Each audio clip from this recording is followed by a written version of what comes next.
The glass ceiling of Echo Ridge. Chapter 1. The Silver Pen.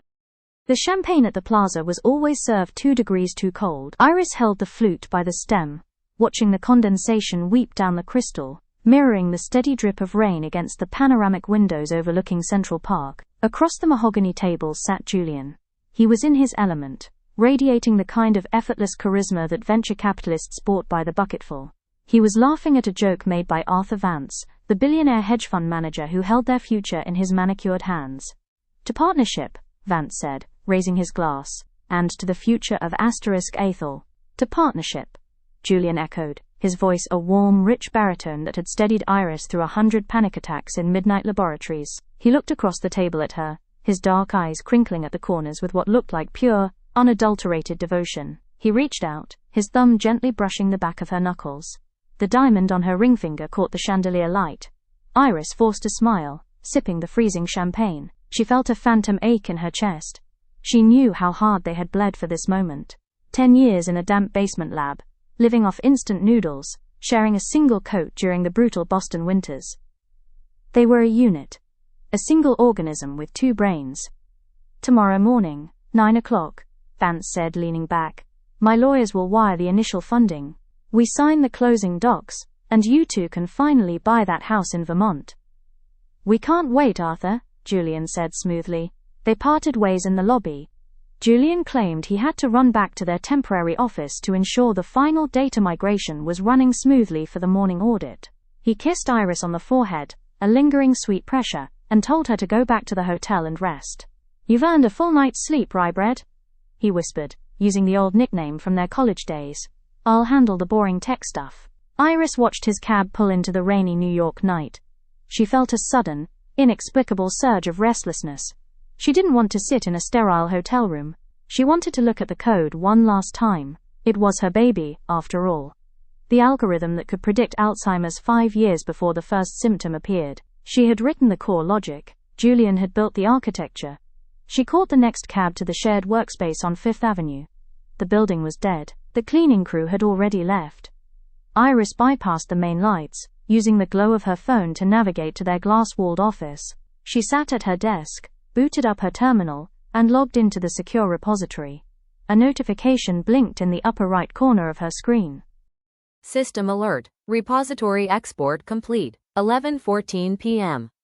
Iris frowned. The final audit export wasn't scheduled until 6 a.m. She clicked on the log. Her heart did a strange, erratic flutter. The export hadn't been sent to Vance's secure server. It had been routed to an external encrypted IP address registered to Vanguard Medical, their bitterest rival, a company that had tried to sue them out of existence 2 years ago. A glitch, she muttered, her fingers flying across the mechanical keyboard. It has to be a routing error. She pulled up the access tokens. To authorize an external data dump of that magnitude, it required a master cryptographic key, a key that only 2 people in the world possessed. She opened the authorization certificate. User authorized, J_read_admin. Timestamp, 23 hours 12 minutes and 4 seconds Eastern Standard Time. Action, full proprietary core transfer and IP relinquishment. Iris stared at the screen. The blue light washed over her face, turning her skin a ghostly drained white. J_read_admin. Julian. Julian. She clicked deeper, her hand shaking so violently she missed the trackpad twice. She found the subcontract buried in the metadata of the transfer. It wasn't just a data dump.